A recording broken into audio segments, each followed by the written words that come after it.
उस समय तीनों लोक में असंतोष फैल रहा था।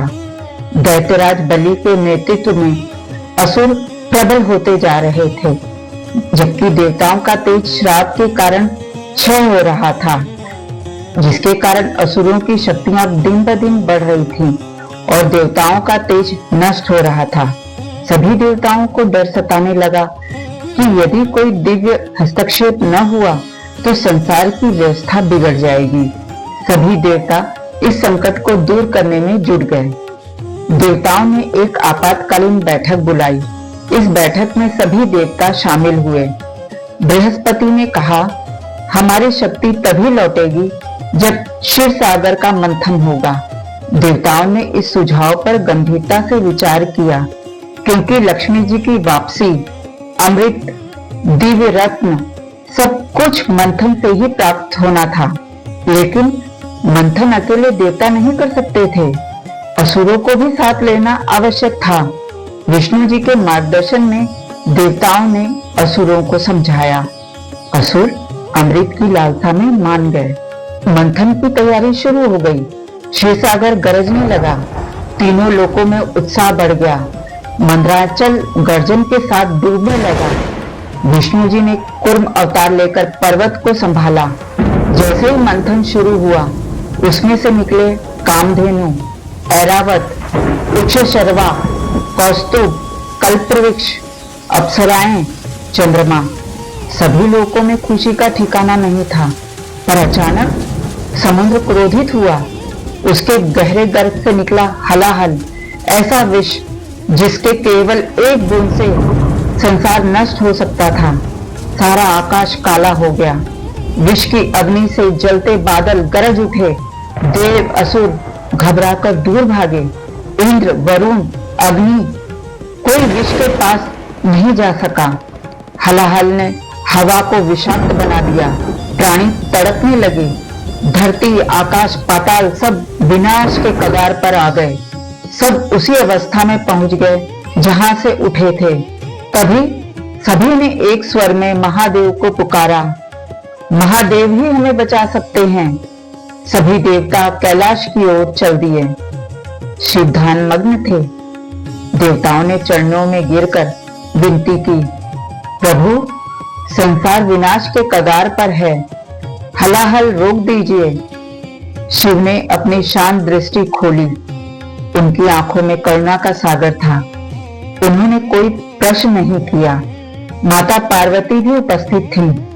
उन्होंने देखा महादेव संकल्प ले चुके हैं। शिव उठे और उनका स्वर गूंज उठा, यदि इस विष को रोकने वाला कोई नहीं तो मैं स्वयं इसे धारण करता हूँ।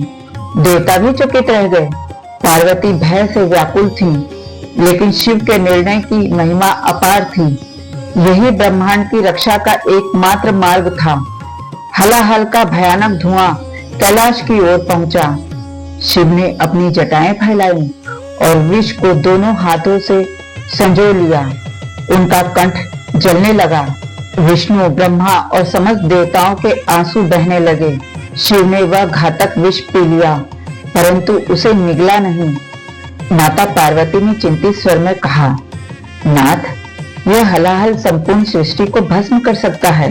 यदि आप इसे कंठ में धारण करेंगे तो आपको यह असहनीय पीड़ा देगा। मेरा हृदय कांप रहा है। महादेव शांत करुण स्वर में बोले, पार्वती, यदि यह विष सृष्टि में फैल गया तो देव, दानव, मानव सब नष्ट हो जाएंगे। जब संसार संकट में हो तब शिव का मौन रहना अधर्म है। माता पार्वती नम आंखों से बोली, नाथ, मैं आपकी शक्ति पर संदेह नहीं करती और मैं आपकी साधना और कर्तव्य में बाधा भी नहीं बनना चाहती। मैं केवल आपकी पीड़ा को दूर करना चाहती हूँ। महादेव ने मुस्कुराते हुए कहा, तुम्हारी करुणा ही मेरी शक्ति है पार्वती। जब पत्नी संसार के कल्याण हेतु पति को रोकती नहीं बल्कि मौन समर्थन देती है, तभी वह शक्ति कहलाती है। माता पार्वती ने दिव्य शक्ति धारण कर शिव जी के कंठ पर अपना हाथ रख दिया। महादेव गंभीर स्वर में बोले, यह विष मेरे कंठ तक ही रहेगा। इसे संसार को पीने नहीं दूंगा।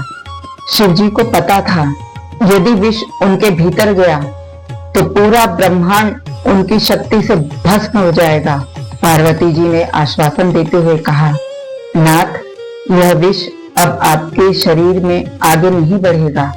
माता की शक्ति से विष शिव के कंठ में ही रह गया और उसी क्षण महादेव का कंठ नीला पड़ने लगा। देवताओं ने देखा शिव अब नीलकंठ बन चुके थे। देवताओं ने जय घोष किया, नमः शिवाय, नीलकंठाय नमः। त्रिलोक का संकट दूर हो गया और शांति छा गई। हलाहल शांत हो गया। समुद्र मंथन वापस प्रारंभ हुआ और अंत में अमृत प्राप्त हुआ। लेकिन जो सबसे बड़ा वरदान मिला था वह था महादेव के नीलकंठ स्वरूप का, जो यह याद दिलाता है कि ब्रह्मांड की रक्षा के लिए शिव अपने प्राण भी निछावर कर देते हैं और माता पार्वती भी अडिगता से उनके साथ खड़ी रहती हैं और अर्धांगिनी का धर्म निभाती हैं। आज भी भक्त जब महादेव को नीलकंठ कहकर पुकारते हैं तो यह केवल एक नाम नहीं बल्कि उस त्याग, करुणा और अनंत प्रेम का स्मरण है जिसने पूरे सृष्टि को नष्ट होने से बचाया। कथा का सार यह है कि माता पिता को भी नीलकंठ बनना पड़ता है, तब जाकर बच्चों का भविष्य उज्जवल बनता है। प्रिय दर्शकों, शुक्रवार को फिर मिलूंगी एक नई कथा के साथ। तब तक के लिए ओम नमः शिवाय।